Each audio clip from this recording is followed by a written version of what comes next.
When it comes to phone calls, they are usually fairly easy to track. Caller ID has now become a very common feature. However, with these 5 strange mysteries, people were left truly puzzled with these strange phone calls.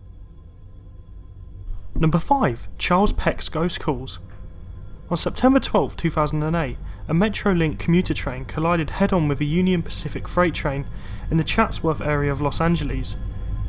The driver of the Metrolink train was considered at fault, as it seemed he was sending a text message at the time of the crash. The crash was the worst in the history of Metrolink. 25 died and another 135 people were left injured. One of the people who lost their lives on that day was 49-year-old Charles Peck, who was in Los Angeles for a job interview with the Van Nuys Airport. Peck was planning to move to California because his fiancée lived there. He was apparently killed almost instantly due to him being close to the spot of the impact, and was one of the last people to be pulled from the wreckage. What is really mysterious is that throughout the night and up until his body was discovered, Peck's phone called a number of people, including his sons, his fiancée, and his brother. All the calls were reportedly a few seconds of silence before hanging up. While nobody's sure how the calls were made, there are some people who believe it was Peck's spirit calling his loved ones to say his last goodbye. The missing crew of Casey Nicole. On April 11th, 1990, Nathan Naismith, his brother Billy, his nephew Keith and his friend Franklin all set off from McIntosh County Pier in Georgia to go on a 7-day commercial fishing expedition. The ship Casey Nicole had just recently been docked for maintenance. They took it to an area off the coast of South Carolina. Early in the morning on April 12th, their boat capsized and quickly took on water. They had to abandon the ship, so they boarded a raft. Nathan left the other 3 men in the raft with some food and went off in a wooden box to find help. He was rescued 5 days later, but the rest of the men were never found. One probable conclusion was that the men simply drowned at sea. While this is easily possible, there were some strange phone calls from a man who didn't speak English, which made the families of the missing men think they were still alive.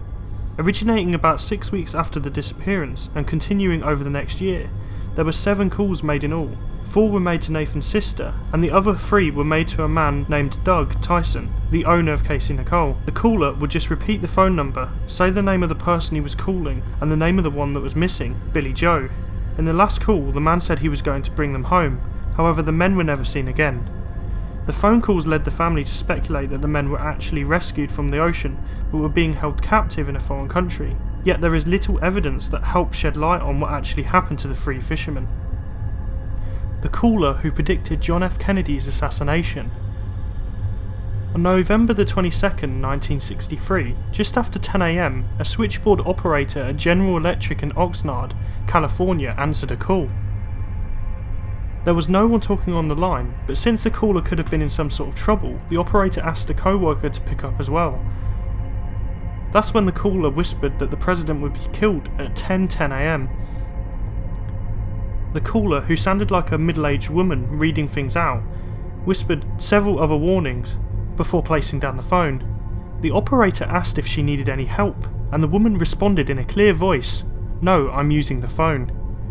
Another call made after 10:10 AM insisted that the president was going to be killed at 10:30 AM.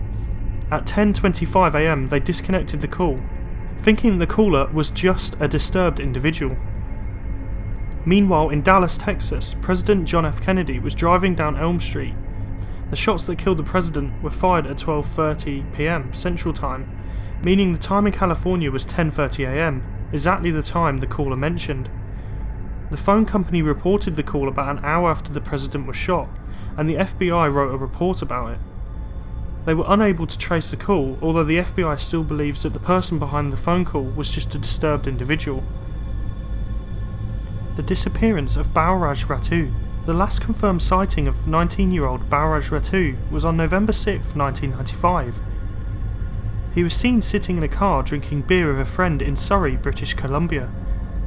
3 days later, his car was found about an hour away in Chilliwack, British Columbia. It was burned to the ground and there were bloody clothes in it, but there was no sign of the 19-year-old man. The day after he went missing, a young woman called his family home. She thought that she was talking to Rattu and said, "Raj, you were beaten up." Then she started laughing and hung up the phone. The next day there was another caller, whom Rattu's father described as an older woman. She told them that Rattu was dead and then hung up. Both callers spoke Punjabi and Rattu's father is convinced they were 2 different callers. Police are unsure what happened to Rattu. His body has never been found. He wasn't associated with drugs or gangs, but it is expected he was a victim of foul play. The police were unable to trace the calls, and the identity of the mystery callers remains unknown. The Long Island serial killer. Along a remote stretch of the Ocean Parkway in Long Island, the bodies of 14 women have been found. All of the women were associated with the sex trade, and the police believed that at least 10 of the bodies were dumped there by one man, only known as the Long Island serial killer. The unknown serial killer is believed to have gotten his start in 1996, but the first 4 bodies were not found until December 2010. Following that, 6 more bodies were found between April and May 2011. All of the women were strangled and wrapped in burlap sacks before being dumped. In total, there have been 4 bodies found in the same area. However, they do not seem to match the other killings, so the police do not think the man is responsible. Besides murdering the women, the killer also found a horrible way to torment the family of one of his victims. On July 10, 2009, 24-year-old Melissa went missing. Shortly after that, Melissa's younger sister Amanda started getting strange phone calls from her sister's phone. 7 calls were made in all, and none of them lasted more than 3 minutes.